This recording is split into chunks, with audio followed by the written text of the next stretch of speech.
இனிய உறவுகளுக்கு அன்பான வணக்கம். நல்லா இருக்கீங்களா? ஓகே. ஒரு சின்ன ஆத்திச்சூடி செய்யுள். வீடு பெற நில், வீடு பெற நில். வீடு அப்படின்னா மோட்சம் அப்படின்னு சொல்லுவாங்க. வீடு பேறு அப்படின்னா மோட்சத்தை அடைதல்.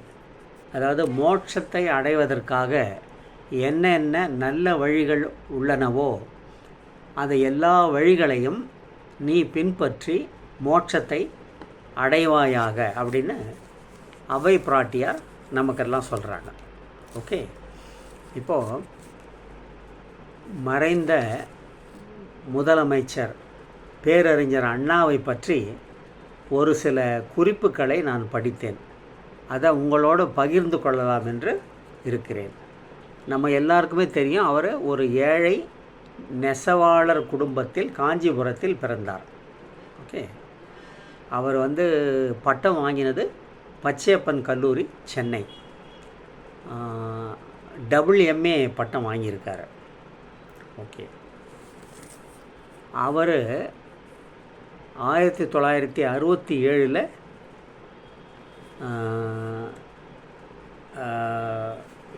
எலெக்ஷனில் ஜெயிச்சு முதலமைச்சர் ஆகிட்டார் 67.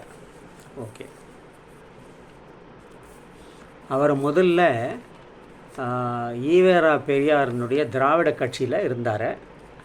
1949 அந்த கட்சியை விட்டு விலகி திராவிட முன்னேற்றக் கழகம் என்னும் கட்சியை துவக்கினார். 67 எலெக்ஷனில் ஜெயிச்சுட்டு முதலமைச்சரானார். அவருடைய பீரியடில் 1968 2வது உலகத் தமிழ் மாநாடை நடத்தி வெற்றி கண்டார். அவர் ஓய்வாக இருக்கிற நேரத்திலலாம் ஏராளமான புத்தகங்களை விரும்பி படிப்பார். மிகப்பெரிய அறிவாளி. அதனால் அவரை பேரறிஞர் அண்ணா என்று அழைப்பார்கள். எந்த நேரத்தில் எந்த தலைப்பு கொடுத்தாலும் குறிப்புகளே இல்லாமல் பேசக்கூடிய நாவன்மை படைத்தவர் பேரறிஞர் அண்ணா. ஒரு சமயம் அவர் ஏல் யூனிவர்சிட்டிக்கு விஜயம் செய்தார். அங்கே அந்த நேட்டிவ் ஆங்கில மாணவர்கள் அவருடைய ஆங்கில புலமையை பரிசோதிக்க எண்ணி இந்த மாதிரி சொல்கிறாங்க, நீங்கள் பிகாஸை உபயோகித்து, அதாவது பிகாஸ் 3 முறை உபயோகித்து ஒரு சென்டென்ஸை சொல்லுங்கன்னு கேட்குறாங்க. எக்ஸ்டெம்பராக கொஞ்சம் கூட யோஜனை பண்ணாமல் no sentence begins with because, because because is a conjunction அப்படின்னு ஒரு அடி அடிக்கிறார். அவங்களே ஆச்சரியப்பட்டு போயிடுறாங்க. அதாவது பிகாஸ் என்ற கன்ஜங்ஷன் பக்கத்தில் இன்னொரு வார்த்தை வராது என்பது ஆங்கில இலக்கணத்தில் ஒரு சட்டம். அந்த சட்டத்தையே முறியடித்து 3 பிகாஸ் போட்டு ஒரு வாக்கியத்தை கூறுகிறார் பேரறிஞர் அண்ணா. இது அவருடைய ஆங்கில புலமைக்கு ஒரு சான்று. சட்டசபையில் ஒரு முறை ஒருவர் அண்ணாதுரையை பார்த்து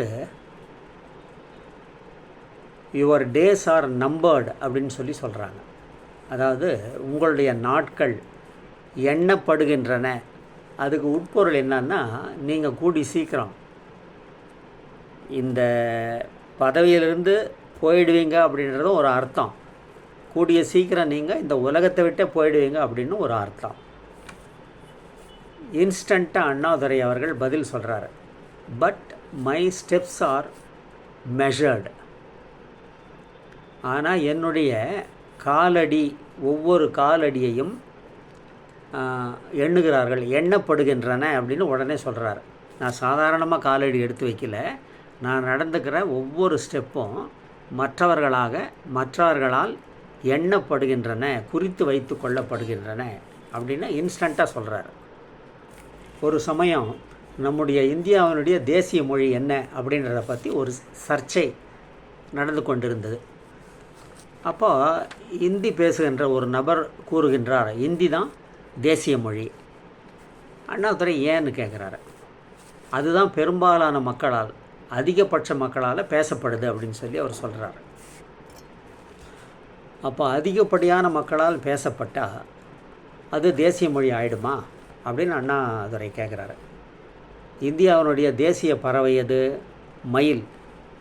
அண்ணாதுரை சொல்கிறாரு, அதிகமான மக்களால் பேசப்படுறதுனால இந்தி தேசிய மொழி அப்படின்னா நம்ம நாட்டில் காக்கைகள் தானே அதிகமான எண்ணிக்கையில் இருக்குது, அப்போ அதுதானே தேசிய பறவையாக இருக்கணும் அப்படின்னு சொல்கிறாரு. கேட்டவர் வாயடிச்சு போய்டுறாரு. அதே போல் இந்தியாவினுடைய தேசிய விலங்கு புலின்னு சொல்கிறாங்க. இல்லையே, நாய்கள் தானே நம்ம நாட்டில் அதிகமாக இருக்குது, அதிகமாக இருக்கிறது தான் சிறந்தது அப்படின்னா நாய் தான் நம்ம நாட்டினுடைய தேசிய விலங்கு ஆகணும் அப்படின்னு சொல்கிறாரு. மறுபேச்சே இல்லை, அமைதியாகிடுறாங்க. ஒரு சமயம் பாரத பிரதமர் பண்டித ஜவஹர்லால் நேரு அவர்கள் சென்னைக்கு விஜயம் செய்கிறார்.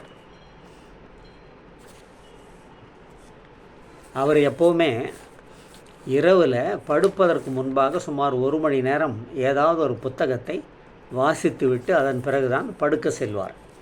ஒரு ஸ்லிப்பில் எழுதி இந்த புத்தகத்தை கொண்டு வாங்கன்னு சொல்லி செக்ரட்டரிக்கிட்ட கொடுத்துட்றாரு. அப்புறம் அவர் தன்னுடைய அலுவலை பார்க்க போயிடுறாரு. இரவு ஆகுது. இந்த செக்ரட்டரி எங்கெங்கேயோ போய் அலைஞ்சு பார்க்குறாரு. மவுண்ட் ரோடில் ஃபேமஸாக இருக்கிற book stall, Kennedy book store, அந்த மாதிரி நிறைய புக் ஸ்டால் எல்லாம் கேட்டு பார்க்குறாரு. எங்கேயுமே இல்லை. ஒருத்தர் சொல்கிறாரு, கன்னிமரா லைப்ரரி போங்க, அங்கே கட்டாயம் கிடைக்கும்னு. கன்னிமரா லைப்ரரிக்கு போய் அங்கே விசாரிக்கிறாரு. அந்த லைப்ரரியன் பார்த்துட்டு, இந்த புக்கு இண்டெக்ஸில் இருக்குங்க, ஆனால் ஸ்டாண்டில் இருக்கா இல்லையான்னு பார்த்துட்டு சொல்கிறேன்னு போய் அந்த ஷெல்ஃபில் பார்த்தா அது அங்கே இல்லை, வேறு யாரும் எடுத்துகிட்டு போயிருக்காங்க.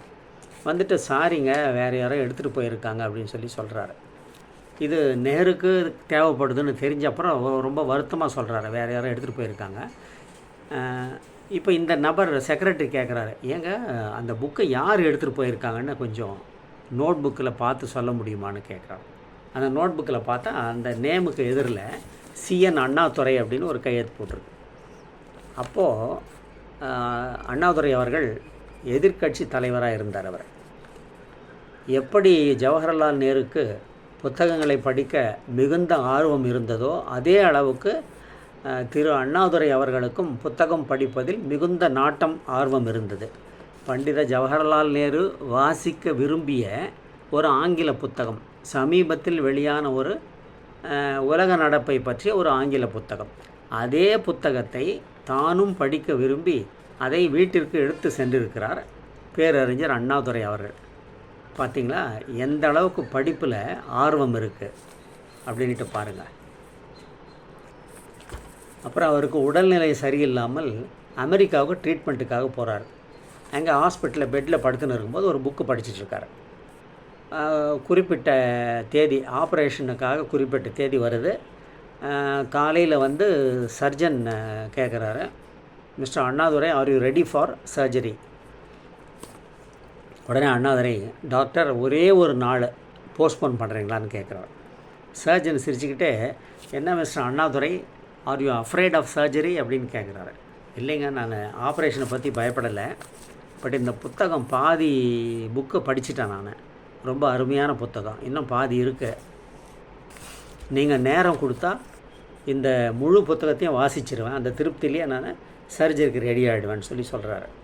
ஆப்ரேஷனுக்கு போகிற அன்னைக்கு கூட எடுத்த புத்தகத்தை முடிக்க வேண்டும் என்ற மிகுந்த ஆர்வத்தோடு இருந்தவர் பேரறிஞர் அண்ணாதுரை. அண்ணாதுரையினுடைய புகழ் சொல்லணும்னா இன்னும் சொல்லிக்கிட்டே போகலாம். அண்ணா நாமும் வாழ்க. கேட்டதுக்கு நன்றி. இது பிடிச்சிருந்தால் லைக் பண்ணுங்கள், ஃப்ரெண்ட்ஸுக்கு ரிலேட்டிவ்ஸுக்கு ஷேர் பண்ணுங்கள். தினமும் காலையில் எழுந்த உடனே சொல்லுங்கள், ஏரி குளம் கிணறு ஆறு எல்லாம் நிரம்பி வழிய மாறி அளவாய் பொழிக, மக்கள் வளமாய் வாழ்க. வாழ்க வையகம், வாழ்க வையகம், வாழ்க வளமுடன். ஜெய்ஹிந்த்.